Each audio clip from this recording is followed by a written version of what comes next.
s'arrange maintenant pour une session bilingue. On va se parler et en français et en anglais. Donc, permettez-moi de me présenter tout d'abord. Je m'appelle John Sibiokumu, je suis kényan. Je suis présentateur à la télé et ça me fait très plaisir de mener cette discussion. Laissez-moi entamer la discussion avec quelques mots en français que je vais lire d'un petit bouquin là. Ce sera très facile pour moi. Donc, le financement est un élément clé pour accroître la mise à disposition de logements adéquats et durables. La disponibilité de financement pour l'habitat est également cruciale pour rendre les logements abordables grâce à l'octroi de prêts et de crédits, de subventions et de soutien financier pour financer de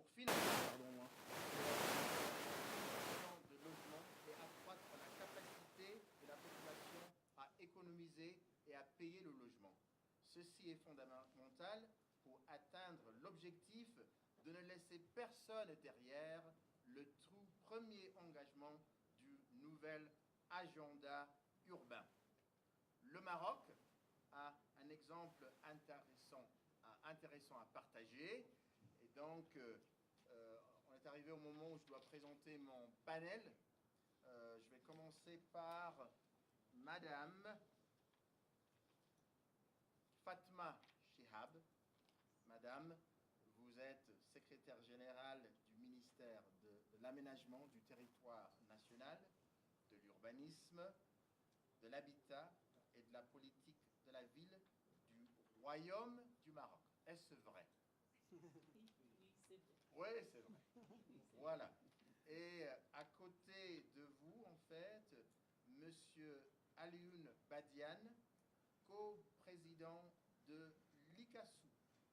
Vous allez y rajouter des choses pour dire ce que c'est que l'ICASU. Et next to you, the gentleman who wishes to speak in English is Mr. Hassan Radwan, Director of the National School of Architecture. So the understanding is that a great majority of our audience is Francophone, and therefore we shall try to oblige them by talking as much as possible in French. But now I've got an excuse to speak in English because Hassan wants to speak in English. So, Madame, si vous voulez bien commencer.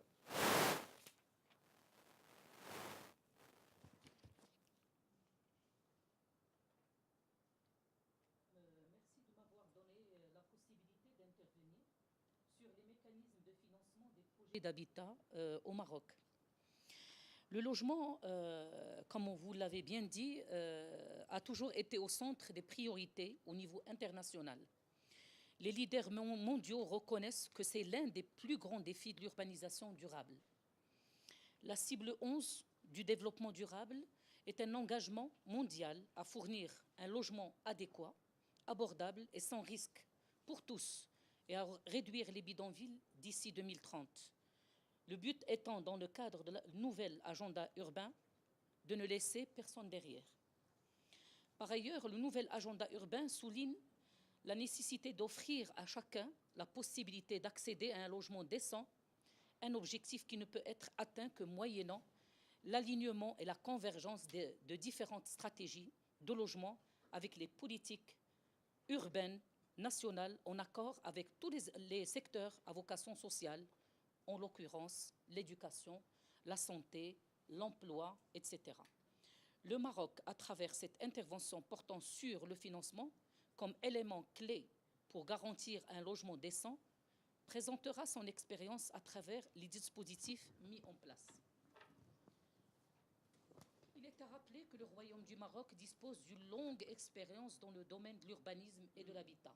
On vient de fêter, il y a 2 ans, le centenaire de l'urbanisme, c'est-à-dire 100 ans de pratique de l'urbanisme au Maroc.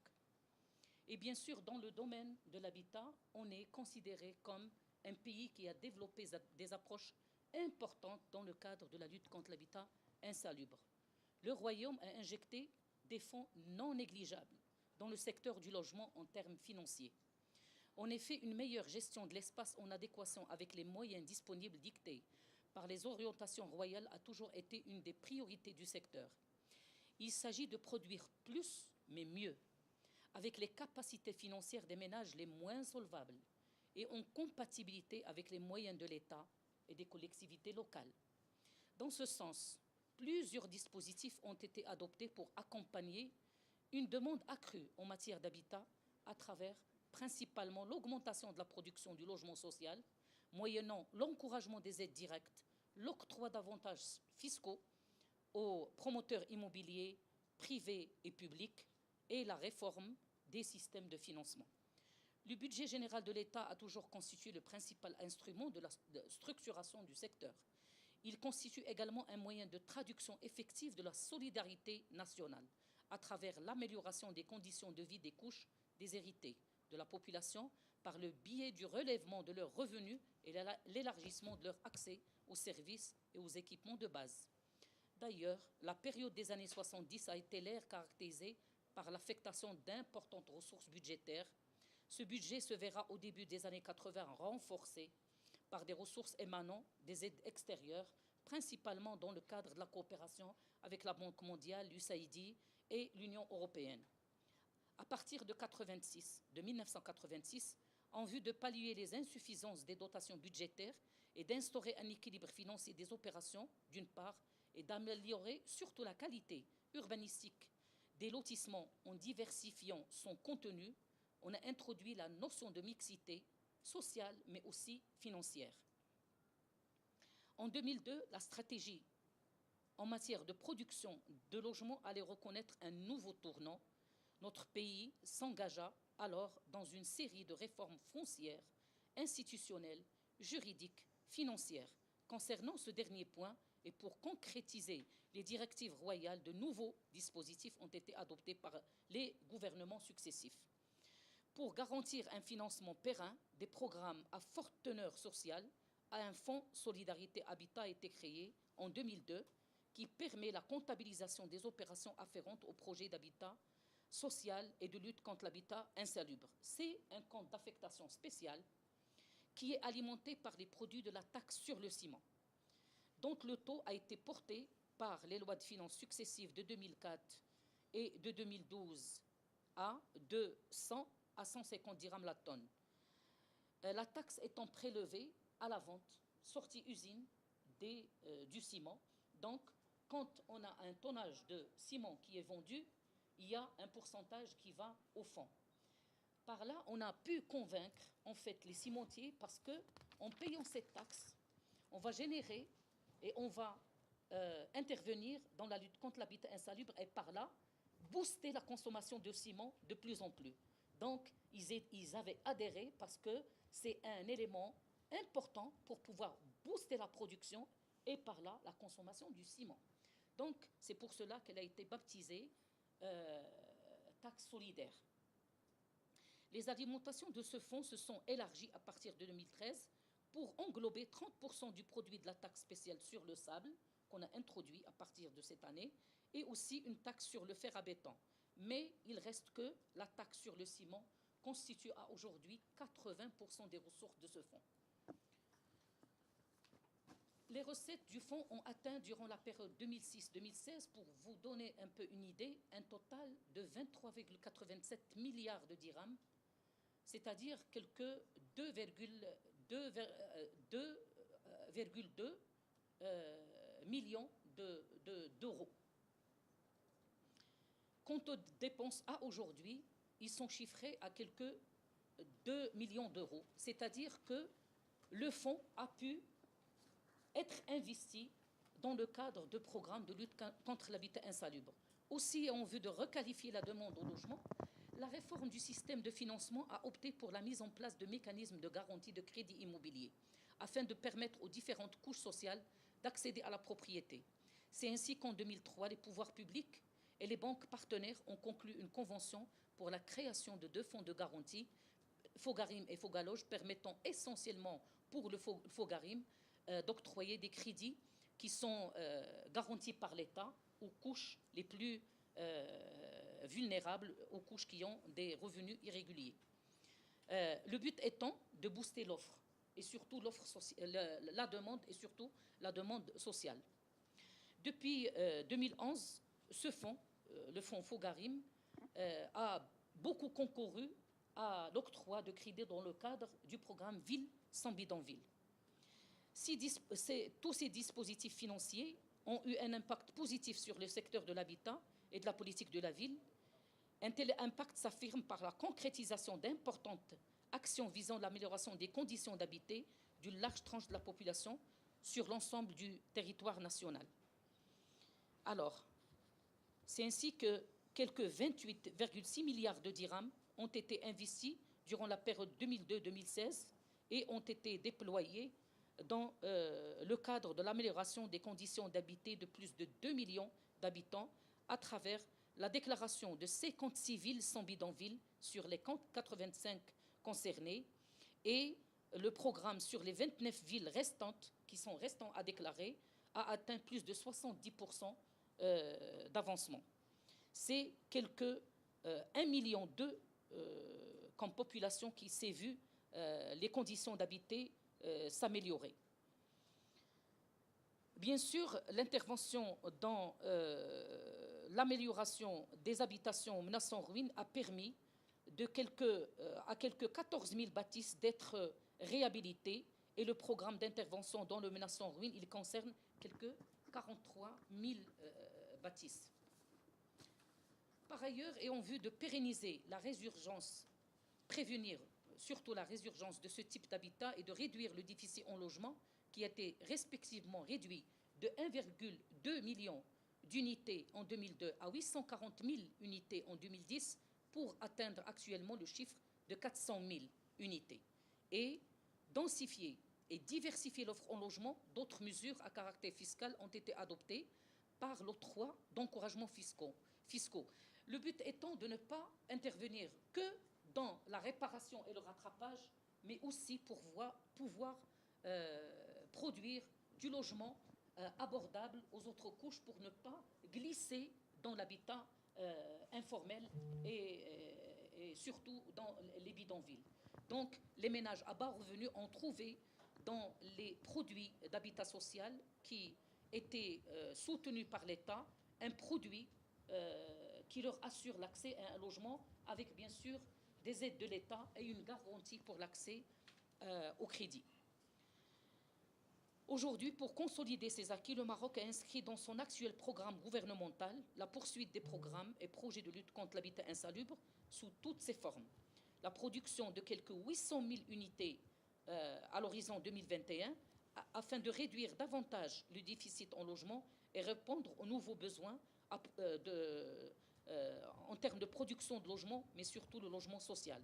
Les efforts entrepris et les performances réalisées dans ce domaine ont permis au Maroc de réaliser d'importantes avancées en matière d'intensification et de diversification de l'offre en logements sociaux. C'est ainsi que quelques 500 000 logements ont été mis en chantier et quelques 300 000 logements ont été livrés dans le cadre des programmes de logements sociaux. Enfin, je tiens à préciser que le Maroc s'est engagé dans un processus de partage de connaissances, d'expériences et d'expertise en matière d'habitat pour la mise en œuvre des programmes communs et la prise de mesures collectives avec les pays africains en vue de maximiser les opportunités et les bénéfices des échanges sud-sud. Merci pour votre attention. Merci. Hassan.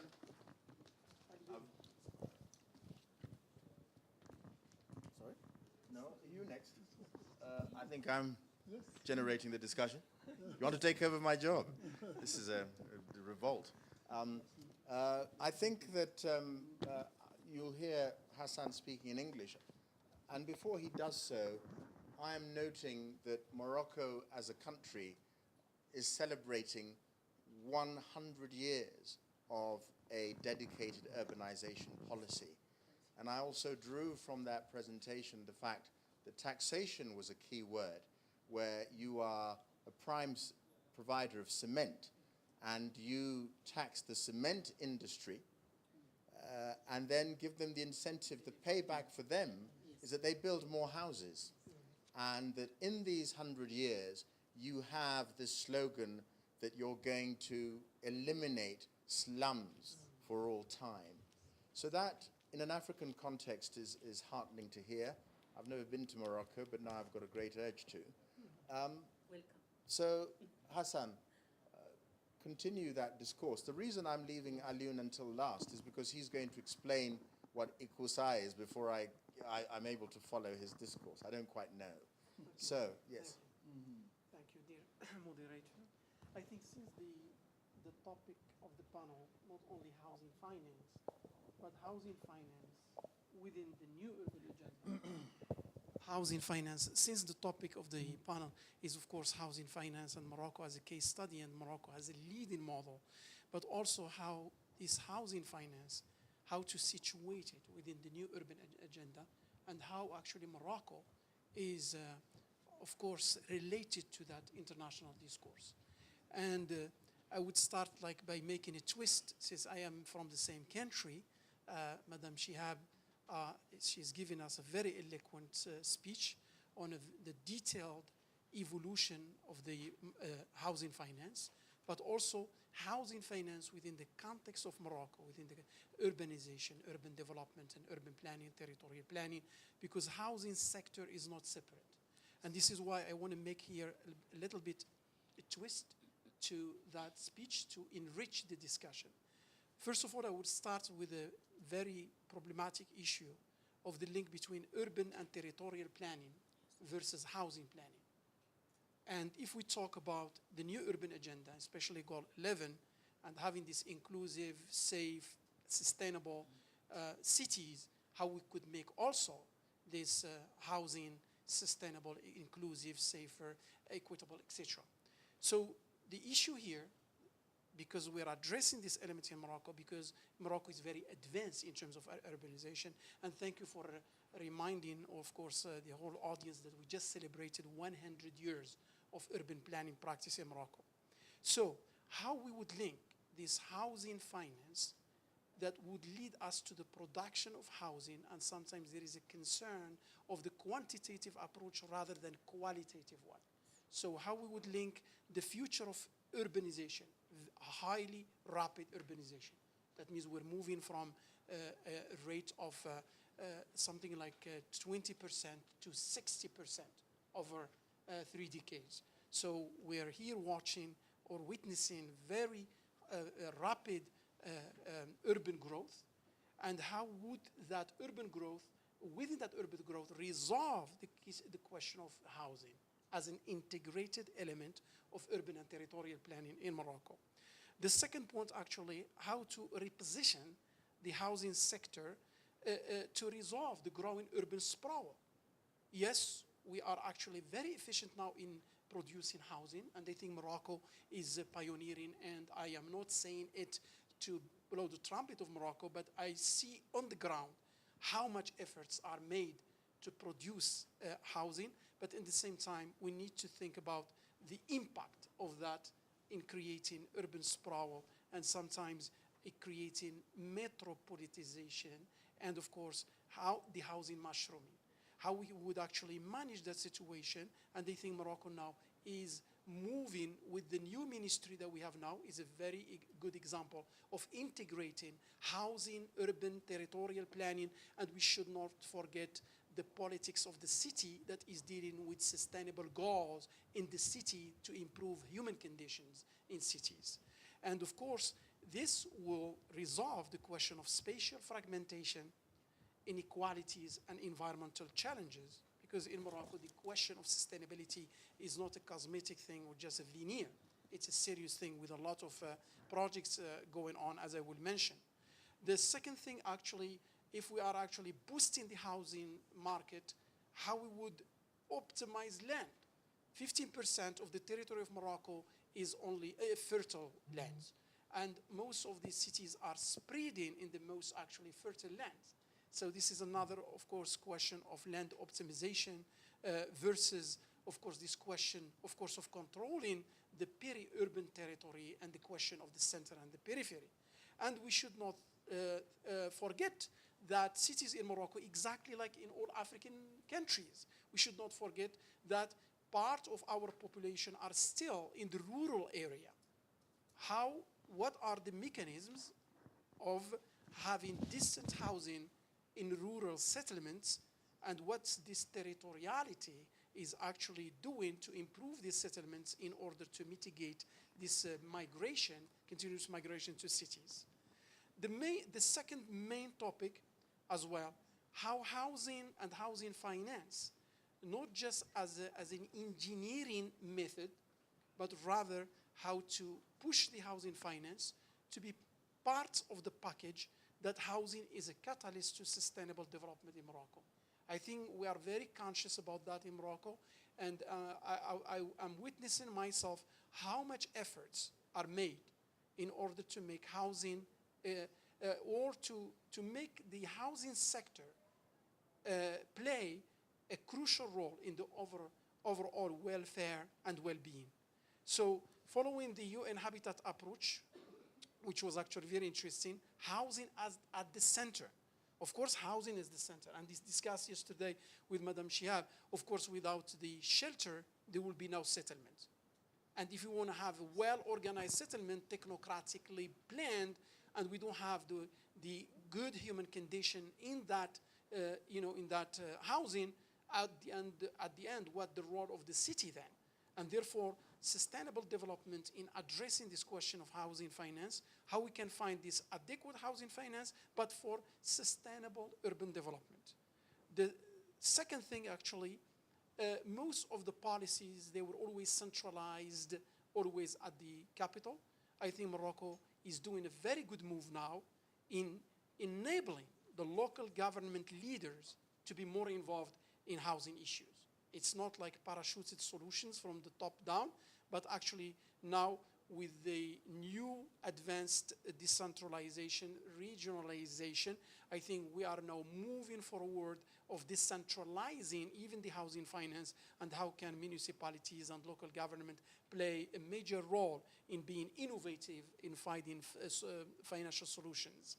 To add to that, of course, because we were producing a large number of housing units last 4 decades.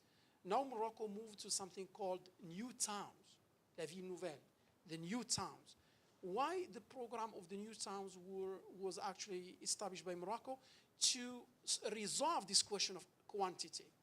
We try to plan new towns to create harmonious neighborhoods in a housing environment where there is a sense of belonging, and you can have, of course, a certain social comfort, and to reduce crime, and to have, of course, more inclusive, the question of mixity, and this is why the program of the new towns in Morocco is highly successful. Lastly, in this part, I think integrating the sustainable development sectors. Morocco is moving fast, and it's serious, and it's actually a government decision, and His Majesty is the King of Morocco decision. We have several projects. We have the Renewable Energies Project. We have the Green Morocco Project. We have the Human Development. They are not projects, actually. They are undergoing, and they are on. We have improvement of infrastructure. We should not forget that transportation is a major element. If I am providing accessibility and making roads to reach distant, remote communities, where they would migrate. So this is a very important. So Morocco is actually investing in that, education and employment. And we have these sectors working. And now actually with our new minister, the main goal is to integrate all these sectors to reach a decent housing with a highly social quality conditions in order to reach to, at the end, sustainable cities. The third part, actually, that we should not actually forget, whatever we may say about housing, housing before was considered just a need. This is why the first actions to deal with slums, though we may have financing mechanisms, before the approach was quantitative. And this is why even the United Nations and UN Habitat stopped demolishing demolishing informal housing. Why? Because these people, they don't have where to go, and displacement was a problem. There was a major impact on that, and this is why now in the new constitution of Morocco, and this is very strategic, in the new constitution of Morocco, 2011, housing is not anymore a need, is a right. The right to access or to have a decent is written in that sentence in Article 31 in the Moroccan Constitution that states clearly the right to a decent dwelling. And this is actually very important, in addition, of course, to creating the positive environment for investors. We may have finance, we may have actually all the systems, and we should not forget, in all African countries, I mean, the housing finance was always centralized by the government, and the government wanted to combat slums individually, and that created a problem. We destroyed the banking system, we destroyed the market, the housing market, and how to find actually a balance between the government intervention and then the private sector. And something that I would add in this constitutional and legal framework, actually how to resolve in a consistent way the informality. We may never resolve the question of the informal in all African cities because something actually we should not even name it informal. Resilient communities in their sustainable territories, for centuries they've been living there, and suddenly you have a new model of urban planning, and then they become kind of the antithesis of the new model. So we should not look at them as informal, but maybe they may create opportunities, and how this housing finance would include these resilient communities in a very smart way. As to some twist to the financial mechanisms, we should not forget also that in Morocco, we consider the housing sector at the macroeconomy level. And this is a very important move.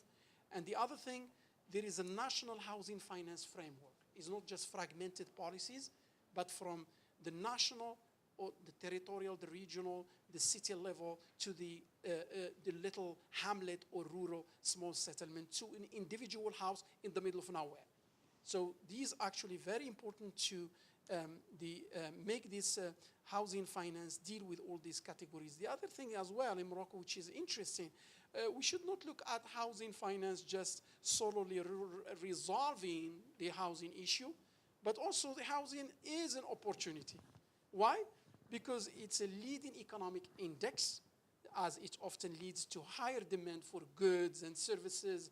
And since we have the crafts and the artisanal of building in Morocco, we are actually boosting a whole sector of economy, which is very important, and we may have a higher rate of employment just in the construction sector. So the other thing actually with this financing mechanism, sustainable institutions. And one colleague from Chad in a previous side event, he said, we created a bank and then that bank became the main one, and then no one can control that bank. So this is also a risk, how to diversify the portfolio of housing finance with sustainable institutions from top to down and down to top in order to guarantee a continuous offer for housing units for all range of income. And of course, an increased dialogue and engagement between the public and private sectors at all levels, local, regional, national, even international, at the African continent. Now actually we're moving in a very serious, efficient way to learn from other African countries and other African cities, and you have no idea how much fruitful and how much promising this exchange of know-how. Africa is not anymore the place where we can parachute solutions from elsewhere with these pre-made concrete boxes. I think we should be more innovative through this financing mechanism, and how the financing mechanism would actually create for us opportunities to be creative. I give you just an example. I was working in the most old cities in Morocco, Fez, and then I remember when we were doing like restoration of local housing in the Medina, we were always trying to defend the use of traditional methods of building, just to make hybrid materials, for instance. Why we are only relying on one material? This is also very important. The last part of my presentation is the urban agenda challenge. In Morocco, I think we are very conscious about UN Habitat work, and we take the international institutions in a very serious way, because we may have our local know-how, but sometimes sharing the expertise internationally through an organization like UN and UN Habitat, we are learning from this know-how, and then we move into guidelines. And now it's not the question just to resolve the question of issue through housing finance, but how to prevent slums, informality, and stuff through the mechanisms of the Goal 11, make cities and human settlements inclusive, safe, resilient, and sustainable. Therefore, I have this couple of questions for Madam Shihab and, of course, the audience, because I'm here as discussant. What are the practical national and local policies to produce, upgrade, and renew existing and projected housing? We should not forget, in Africa, on African countries, we started modernization and the new urban planning, and we followed Athens Charter blindly. And now this modern stock is getting old. So we're not talking just about the old of 12 centuries. And trust me, the Medina of Fez is more sound than the housing buildings that were built in the protectorate, because they was out of the concrete, the other was out of lime, cedar wood, stone, and organic materials. If any part of the building will be gone, I can replace it in a day. If a concrete slab will be in trouble, that's a real problem. So what are these actually practical national, local... Sorry, if I may be so rude as to interrupt, that's a question that you're asking. I'd like to save the questions for a bit later. Because of the reduction in time, you'll understand my preoccupation. Yes, I know. So I will keep them. Yeah. Yes. The questions are later. I'm retaining from that presentation this the quotation that I'm going to sort of sleep on, of housing as a catalyst to sustainable development and a vector for socio-economic development. I'm taking away the idea that it's not a gift to the people, but a right enshrined in the Constitution. And I'm taking away the idea that I haven't heard of, and perhaps Alioune might discuss that once you've described where you come in our conversation. Everybody's doing wonderful things. I haven't heard the words monitoring. I haven't heard the word evaluation. So are you just having a fun time and congratulating yourselves, or can we monitor and evaluate what you do? Perhaps, Alioune, in your discourse, you might respond to that. Thank you very much. Thank you. Merci beaucoup. Radouane nous a fait un très bon cours sur la situation du Maroc et l'agenda urbain. Je voudrais simplement aborder mes commentaires sur 4 points et venir naturellement sur la question que vous avez posée. Où en sommes-nous au Maroc en termes de la réalisation de cet agenda?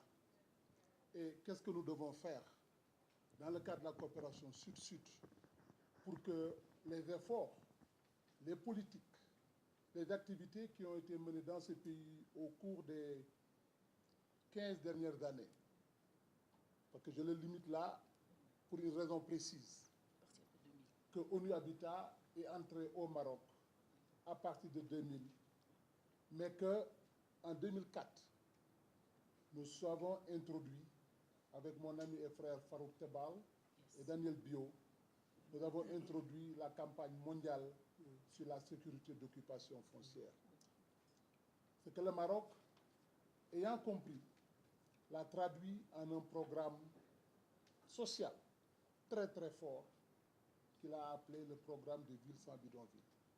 Mais ce programme a été précédé 10 ans auparavant par un travail foncier que nous avons mené avec beaucoup d'experts marocains et mon ami Moussé Fadili sur le programme contre la pauvreté, qui a aujourd'hui permis au Maroc de constituer des institutions telles que l'INO et d'autres institutions qui aujourd'hui, je peux vous le dire, en termes d'économie politique, si le Maroc n'avait pas mis en place cette politique sociale conduisant à une politique volontariste de ville sans bidonville, le Maroc n'aura pas échappé au printemps arabe.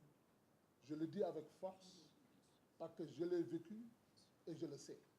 Maintenant, ceci étant dit, la présentation de Fatma est intéressante à plusieurs domaines, mais je voulais l'analyser sur ces 4 domaines dont je veux parler. Premièrement, sur le plan économique.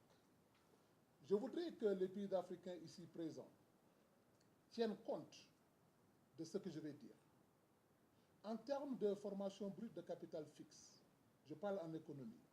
Quand nous parlons de formation brute de capital fixe, c'est tout ce qui touche l'investissement dans le secteur. Soit les maisons qui ont été achetées, les maisons qui ont été construites, ou toute la mécanique, que ce soit les pelles, que ce soit les grues, tout ce qui a été investi dans le secteur constitue année par année ce qu'on appelle la formation brute de capital fixe. Les chiffres sont extraordinaires si vous prenez le cas du Maroc. En 1960, le Maroc en totalité avait créé une formation brute de capital fixe en dollars courants de 200 millions. 200 millions de dollars. En 2015, le Maroc a atteint un chiffre record de 33 milliards 200 millions de formation brute de capital fixe en 50 ans. Et l'année la plus forte a été certainement l'année 2015, où ce chiffre de 33 milliards a été atteint. Et l'investissement dans le secteur continue dans la mesure où le Maroc doit anticiper avoir au moins 36,36 milliards de dollars investis dans le secteur. Je ne sais pas si vous savez ce que ça veut dire en termes d'investissement, parce que ce sont ces investissements qui vont par la suite garantir toutes sortes d'investissements dans le secteur que le pays va faire. Et je vous dis, ce sont cela, en termes de pays développés ou en termes de pays en développement, les mécanismes sur lesquels nous pouvons nous assurer pour mesurer les efforts que font les États chaque année sur la base de leurs ressources propres et sur la base de leur emprunt ou sur la base de toute forme d'investissement dans le secteur. Premièrement. Deuxièmement, je voulais aussi, pas être très long, mais parler du leadership. L'habitat, effectivement, comme vous l'avez dit, M. Radouane, ce n'est pas quelque chose de gratuit.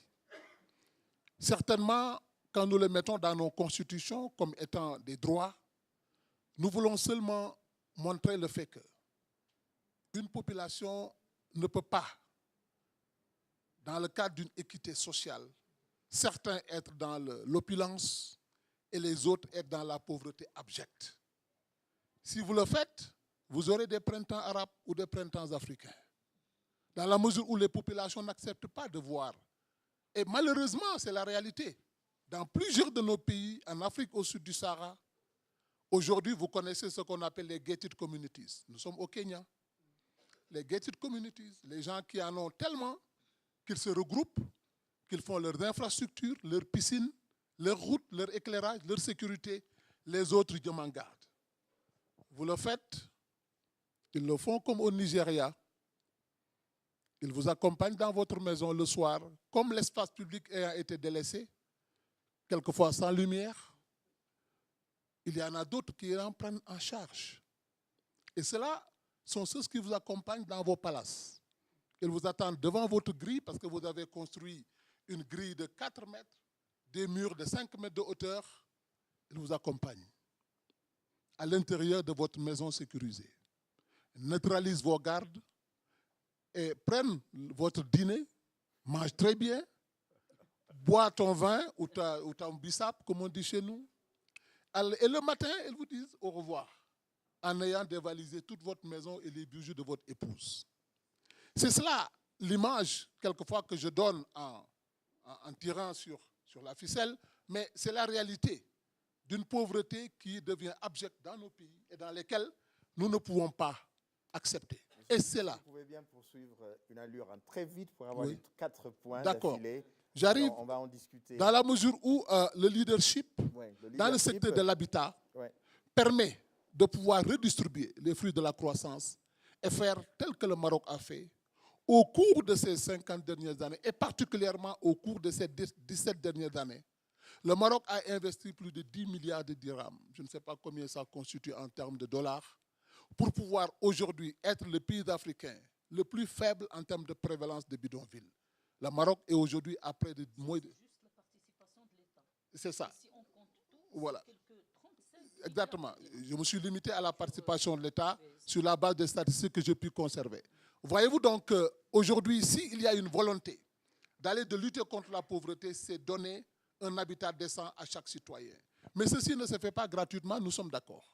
Et ça ne doit pas se faire gratuitement. Il y a ce qu'on appelle le sweat equity, il y a d'autres formes par lesquelles un État peut pouvoir donner, et je crois que nous l'avons appris, nous, à ONU Habitat, quand nous avons donné au Maroc le prix de ONU Habitat en 2010, c'est parce que le Maroc avait réalisé le score le plus bas, dirais-je, de moins de 10% de prévalence de slum, de population qui vit dans des conditions de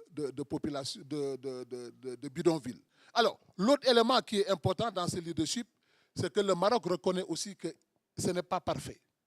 Et c'est là où je voudrais venir dans l'évaluation que nous avons faite. Mais la politique économique aussi, la politique économique de l'habitat au Maroc, c'est tout ce que cela induit en termes d'emploi, de travail, qui peut permettre aux jeunes Marocains aujourd'hui de travailler dans des secteurs où c'est un secteur productif qui les permet d'avoir un gain. Parce que le secteur de l'habitat et des BTP, tout le monde le sait, quand le bâtiment va, tout va. C'est l'un des secteurs économiques le plus porteur et le plus productif d'emplois nets pour tout pays. Et c'est pourquoi je me demande, en termes de politique économique, qu'est-ce qu'attendent les Africains? Aujourd'hui, savez-vous qu'il y a au moins, Shelter Afrique nous a dit hier, qu'il y a un déficit de plus de 10 millions d'unités de logement en Afrique subsaharienne. Qu'est-ce que nous attendons pour y investir? Ce n'est pas du social. C'est un mécanisme économique le plus puissant et le plus puissant levier. Non seulement en termes d'investissement et de travail, mais aussi en termes de retour sur investissement. Demandez au ministère des Finances, qu'est-ce qui représente les rentrées les plus solides et les plus fiables en termes de budget financier d'une année sur l'autre? C'est l'habitat. La maison ne fuit pas. Le propriétaire de la maison peut fuir la taxe, mais la maison ne fuit pas. Non seulement elle ne fuit pas, mais elle est visible. Elle peut être identifiée. À cette ère où nous avons Google, quelqu'un nous disait hier qu'il y a même une collaboration avec Boeing. C'est Maurice qui disait cela, l'île Maurice, qu'il collabore avec Boeing pour avoir des mises à jour régulières sur le stock de logements qu'ils ont sur place et comment le taxer. Donc moi je dis, et j'en fais appel aux pays africains de regarder leur politique économique dans ce sens. Et finalement, je voulais toucher la taxe ciment. Je demande à tous les pays africains, en troisième partie, c'est la taxe ciment, que vous devez regarder ce mécanisme. Je ne sais pas s'il y a autre part dans le monde un tel mécanisme, mais le génie marocain a produit cette taxe sur le ciment, qui est une taxe continue, qui est une taxe permanente, et qu'ils l'ont pris de 50 dirhams, aujourd'hui ils sont environ à 150 dirhams la tonne sortie d'usine, et qui permet de financer en termes de cross-subsidy. Les pauvres qui n'ont pas les moyens, vous leur donnez des possibilités en faisant financer les riches. Ceux qui construisent avec des centaines de tonnes de ciment vont payer assez. Et il y a naturellement les promoteurs qui font, je crois que c'est 250 000 dirhams, quand les promoteurs font des habitats à ce niveau-là, ils sont exonérés. Exactement. Mais ça aussi, ça fait partie pour pouvoir faire de telle sorte que l'habitat reste à des coûts très abordables pour les populations les plus pauvres. Aujourd'hui, la taxe ciment produit, bon an, mal an, 3 milliards, 2 milliards 5 pour le Maroc chaque année. 2 milliards 5 de dirhams par année que ça produit au Maroc. Le programme qui vient d'être préparé par le Maroc, 60 programmes pour un taux de 6,5 milliards de dirhams est en cours de préparation pour vous dire que voilà un pays engagé et qui a fait de la politique de l'habitat l'axe principal de son économie. Et moi je dis, les faiblesses seulement, c'est des questions d'intégration. On a construit Tamesna, on a construit plusieurs villes nouvelles. La seule contrainte, c'est que les habitants qui y vont, ils ne vont pas seulement pour y coucher. Ils ont besoin de travail, ils ont besoin de mobilité, ils ont besoin d'intégration urbaine. Et malheureusement, une ville ne se construit pas en 10 ans, en 20 ans. Une ville se construit sur 20, 30 ans, 40 ans, pour qu'il y ait l'ensemble des commodités nécessaires. Je voudrais attirer l'attention des pays africains qui voulaient s'engager dans des villes nouvelles, qu'il va falloir soutenir pendant une dizaine d'années avec les fonds publics une ville pour que ça devienne vraiment une ville avec une âme. Et le Maroc est en train de corriger dans ce domaine. Après avoir réglé la question du nombre, ils sont en train de régler la question de la qualité qui, au départ, n'a pas été au rendez-vous. Et deuxièmement, la question de l'intégration économique des populations qui vivent dans les zones, dans les nouvelles villes et les zones qui ont été définies. Finalement, la coopération sud-sud. I'm closing. Vas-y. La coopération sud-sud est ce que le Maroc, après avoir... On me dit qu'il faut absolument qu'on s'arrête. On n'a plus de... oui, c'est terminé pour... D'accord. Ben, je Ouais, dirais merci. simplement que, vous voyez, que Merci la encore. coopération Merci sud-sud beaucoup. est le dernier axe du Maroc. Merci. No more connectivity. Je pense que ça a été. Ouais, Et c'était surtout des commentaires plus que ouais, de social media, il faut les tuer, ces médias sociaux. Hein. Ah, oui. On nous coupe là, Facebook, YouTube, Twitter. Merci beaucoup quand même. Merci. May I have a round of applause for my... thank you so very much. Thank you for staying. Merci d'avoir... And we'd like to thank this Oui, mais c'est-à-dire que... attends. Oui, attends. Oui.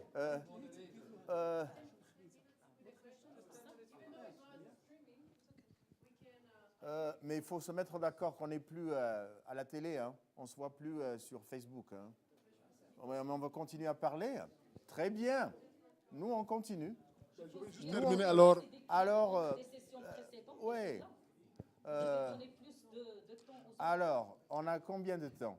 Je vais juste terminer. Pardon?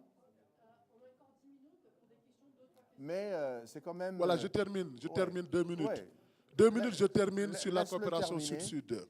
C'est quand même poli. Hein. Oui, bon, de toute façon, je pense que nous aurons d'autres occasions entre nous et le Maroc et l'Afrique pour pouvoir échanger nos pratiques. Depuis cette année 2017, comme vous le savez, le Maroc a regagné sa place au sein de l'Union africaine. Ceci est un événement important parce que nous en avons souffert à plusieurs titres, dans plusieurs scènes, de rivalités qui n'ont pas permis au Maroc d'avoir sa chance de développer sa politique africaine. Ceci est fait et nous avons vu depuis quelques mois des tournées régulières de Sa Majesté sur la scène africaine. Et ce n'est plus l'Afrique au sud du Sahara, mais c'est l'Afrique australe, c'est l'Afrique de l'Est, un peu partout, avec des politiques qui permettent de voir nouer des coopérations, tant sur le plan de l'habitat, de la planification, sur le plan bancaire, sur le plan des assurances, mais aussi sur le plan même des constructions d'usines, à cimenterie et tout. Et je crois que c'est de cela que nous devons prendre une possibilité d'échanger entre nous, d'échanger des expériences. Le Fomadou 2 que vous avez entendu, le Maroc a abrité, dans le cadre de la coopération sud-sud, le premier forum sur l'habitat, le forum des ministres sur l'habitat et le développement urbain, en préparation de Quito. Au retour de Quito et à la suite de Fomadou 1, le Sénégal a été pressenti pour abriter la deuxième conférence l'année prochaine, en 2018, octobre.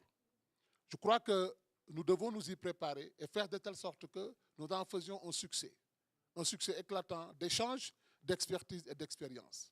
Mais en attendant, je pense que le Forum de l'habitat du Sénégal du mois d'octobre sera le premier test de cette collaboration entre le Maroc et le Sud, parce que le Maroc est l'invité d'honneur de cet Forum de Seine Habitat 2017 au Sénégal. Encore une fois, la coopération Sud-Sud est une réalité réelle. La participation du Maroc aux instances de l'Union africaine permettront à ce qu'on ne pourra plus dire que le Maroc n'est pas présent et le Maroc sera exclu. Jamais il ne le sera. Et bienvenue au Maroc. Welcome back, Morocco. Thank you very much. Merci. Mesdames et messieurs, il faut garder quand même un schéma quelconque. Il faut quand même garder un schéma quelconque parce qu'on raccourcit.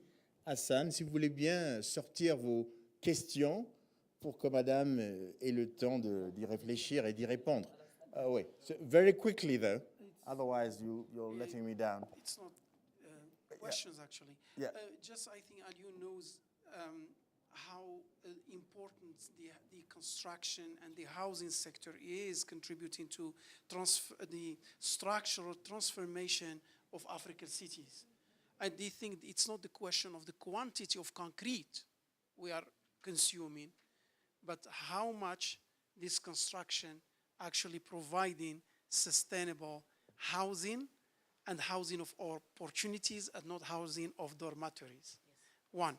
2, inclusive urbanization and urban planning and making housing part of the agenda of urban and territorial planning. I witnessed myself when I was in the planning side and the housing side. And I think Madam Shihab, she's well situated to address this issue. And I think the housing standard is also very important for safer communities. I really second what Alioune said in a very eloquent way. I think Morocco, we don't have such thing called gated communities. The role of civic society in a decent housing create a decent housing environment. It's not like security enforced to create stability. And this is why you are absolutely right, how we passed through the Arab Spring, because His Majesty launched the first project of human development, and everyone was questioning what he's doing since maybe 2 decades now. And that human development, working grassroots with poor communities in remote places, that saved Morocco for any trouble. This is very important. And also, within this housing sector, we should not forget now the new risks, catastrophes, and I think preventing disaster risk and measures for vulnerable zones.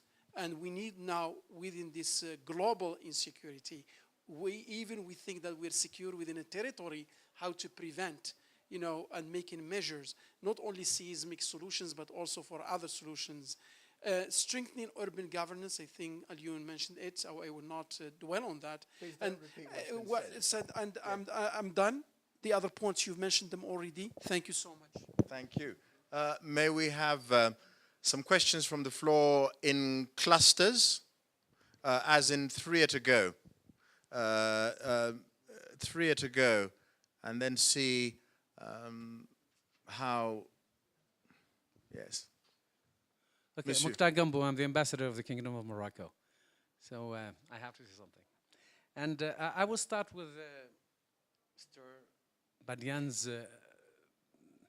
very important remark about this kind of geostrategic context. South-South approach that was initiated by Morocco and that is actually sort of adapted or embraced by many countries. It's very important to know that the South-South approach replaces one which was traditional, which is North-South approach. And it's very important in the sense that for Africans, in order to reach somewhere, we need to have an African approach to many of our daily problems. And let's say it, we inherited from colonial times our housing policy. Mr. Hassan said in Morocco there are no gated communities, but there used to be gated communities. It used to be the model for this bourgeois housing. You should adopt or should imitate the French model, just like another ex-British colony would adopt the British model. And let's not forget also that colonialism destroyed our housing or urban policy. The Medina was devalued upon independence. The Medina, the traditional city, was the city of the poor. And the city, la ville moderne, is the city of the rich. So this kind of housing policy from colonial times was based on discrimination. So the biggest challenge, we're still living the consequences, how to go beyond it. And I'm glad actually to see that many countries, after Morocco's return to the African Union, are really into this philosophy of South-South cooperation. And I salute actually this partnership between Senegal and Morocco. The other point, I am not going to go actually speak about details, but there is a big challenge. I'm glad actually that Mr. Hassan emphasized the importance not just of urban policy, but territorial management, because the biggest challenge right now is this traffic, inconsistent as it is, between the rural and the urban. I mean, I've heard so many people, experts talking about urban policy, but let's not forget that as long as the problems of the rural world are not fixed, we can never reach a good, practical urban policy. We have droughts, this is another African problem. People in the countryside, they can't rent, either they own, even if the land is there abandoned, but they don't have access to housing, because there is, like in Morocco, you can't rent. You have to own or just go somewhere. So when in the times of drought, you have a lot of people coming to the city. And then I would ask a question actually to my friend Fatna. How do you draw the line between those who, like people in the slums, how do you draw the line between those who need and those who don't? because certain people can just use this manipulation thing. They can go manipulate the state. They go, 20, 30 people would just go to the city and occupy a plot that is not managed and all of a sudden claim that they need housing. How do you draw the line between the two? One. The other thing I was interested actually in knowing what you can tell us, either you or Mr. Hassan, about, you know that Morocco recently legalized the status of more than 20,000 refugees and immigrants, mostly from sub-Saharan Africa. And do they have access to, at least, do they have access, theoretically speaking? I know that it's very recent. Do they have access to the same benefits in social housing like other Moroccans? Thank you. Let's stick to the cluster idea. The gentleman behind you, please. Sir. Merci, monsieur le modérateur. Votre nom et votre... Merci. Hamid Mohamed Dahaloub, je suis le ministre de l'aménagement du territoire, développement de l'habitat et de l'urbanisme du Tchad. Merci, monsieur. Je rebondis sur la fin de l'intervention de Madame Fatma et le dernier aspect abordé par Dr Alioune, que j'ai le plaisir d'écouter aujourd'hui plusieurs fois, mais ce n'est pas de trop. Hein. Sur la coopération sud-sud. Aujourd'hui, je me réjouis en tant qu'Africain de constater effectivement et de toucher du doigt une coopération sud-sud entre le Maroc et le Tchad.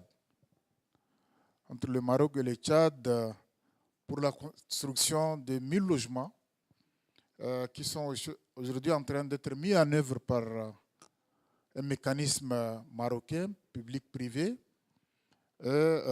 et d'une cimenterie deuxième, troisième génération qui est en train de se mettre en place. Et ceci grâce au mécanisme que nous avons mis en place, hein, qui respecte donc les mécanismes que nous avons mis en place avec ONU Habitat, avec lesquels nous collaborons depuis 15 ans. Nous avons fait beaucoup de choses. Mais je m'excuse, ce n'est pas les liés de les développer ici. Monsieur le ministre, est-ce que par la suite vous allez poser une question? Je vais transformer mon intervention à une question par la suite. Ouais.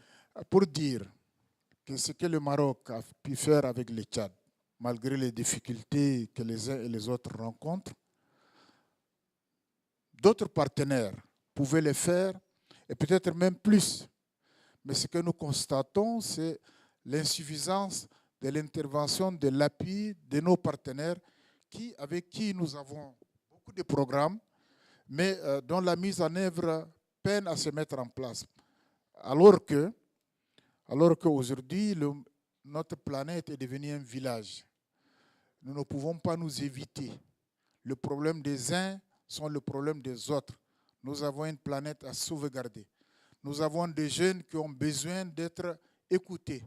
Nous avons des jeunes qui ont besoin d'être fixés sur le sol. Nous avons des jeunes qui ont aujourd'hui la prétention de pouvoir bénéficier de nos richesses.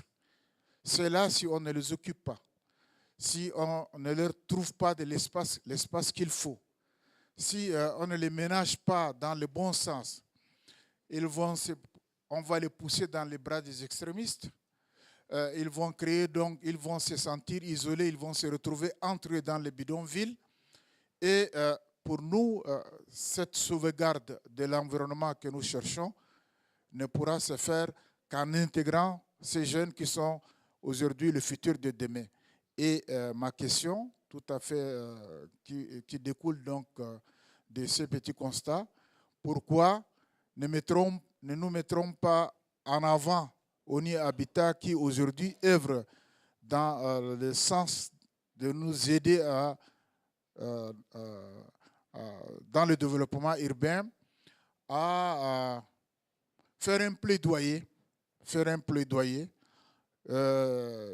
intégrateur qui prendrait en compte il est évident que les pays ont chacun sa diversité, mais qui prendrait en compte et qui, d'une manière transversale, puisse aider les uns et les autres à pouvoir, j'ai dit, faire de l'urbanisation notre priorité, en ce sens qu'aujourd'hui, nous avons 1 milliard de bidonvilles, d'après ce que nous avons entendu aujourd'hui. En 2030, nous aurions 3 milliards d'habitants dans les bidonvilles. Ça veut dire que quels que soient les efforts qui sont consentis aujourd'hui, nous allons donc tripler le nombre de ceux qui vont habiter dans les bidonvilles. Et ça, c'est un problème qui se pose à l'humanité d'une manière générale, auquel nous devrons faire attention. Donc ma question, c'est de faire un plaidoyer d'une manière générale pour qu'on réserve nos problèmes. Merci. Mesdames et messieurs, il faut qu'on s'arrête, ça se comprend. Alors on aura une dernière question. Je suis tout à fait convaincu que tous nos panélistes sont toujours là pour continuer cette discussion à une personne, autour d'un café ou quelque chose comme ça. Si ça tient vraiment à continuer cette question, mais pour nous ici dans cette salle, il faut qu'on s'arrête. Donc la dernière question, c'était la troisième question. La troisième question, et le mot de la fin sera à vous, madame, comme notre... Oui. Sorry. Merci, je vais faire très court. Je Oui. suis Issa Khadiagana de Mauritanie. Je représente le ministère de l'Habitat, de l'Urbanisme et de l'Aménagement du territoire. Je voudrais dire à nos amis marocains qu'ils ont un ambassadeur. Je parle de vos programmes partout où je vais. Et Monsieur Alioune Badiane, que je vais taquiner un peu, le programme Ville sans bidonville du Maroc a été possible, c'est vous qui l'avez dit, parce qu'avant, il y a eu un programme foncier. Il faut qu'on avance sur les questions foncières, la définition des questions foncières pour la qualification d'un bidonville, si on veut donner une chance de succès au programme qu'on va mettre en œuvre. Ma deuxième observation, et je m'excuse si je n'ai pas pu assister à l'intervention du Maroc cet après-midi, deux petites choses pour ma propre gouverne. Quelle est la capacité de remboursement du ménage pauvre au Maroc? C'est très important pour comprendre un peu comment vous avez pu mettre en mouvement. La dernière chose, et la toute dernière chose, c'est combien, dans cette mixité dont vous avez parlé, quelle proportion par rapport aux différents types de logements. Thank you. Ivy? Merci. Sorry, there's always the good old notion of fairness. That gentleman over there is going to go and give me bad energy. Come back and ask your question. I want to be loved in the next life. Ask your Okay, question. thank you. Yeah. Actually, it's not a question, it's more a provocation to the panel and to ourselves. And Please introduce yourself, sir. yeah, I'll be very Please introduce summarized. yourself. There is no doubt. Please introduce yourself first. My name is Claudio Scioli. I'm from UN Habitat. There is no doubt that the role of housing is fundamental for the achievement of the new urban agenda and the SDG. SDG 11.1 says provision of affordable housing and slum upgrading. So we are assuming, or the assumption is, providing affordable housing at scale will help us to achieve sustainable urban development, provided that also we prevent the appearance of slums. So slum upgrading appear as well as an indicator in the 11.1. So we are assuming, and all the two panels I've seen, that we are providing housing as if housing comes as a single tenure module. What do I want to say? We made a survey in 200 cities in the world. It's called the UN Sample of Cities. And what did we find? That both through the home ownership, housing is unaffordable. Means 200 cities, dividing them by income, housing is unaffordable in all 200 cities. Then we look at rental. Guess what? Housing is unaffordable through the rental. Just putting house price to income ratio 3 and 25% of household income devoted to rent. People cannot afford. Where do they go? They go informal, overcrowding. And the question I want to make to the panel and ourselves who work in housing, we need to get out of the single tenure as if home ownership is the only solution. Now we look at Western, Central, and Eastern European countries. We have the data. What do we have?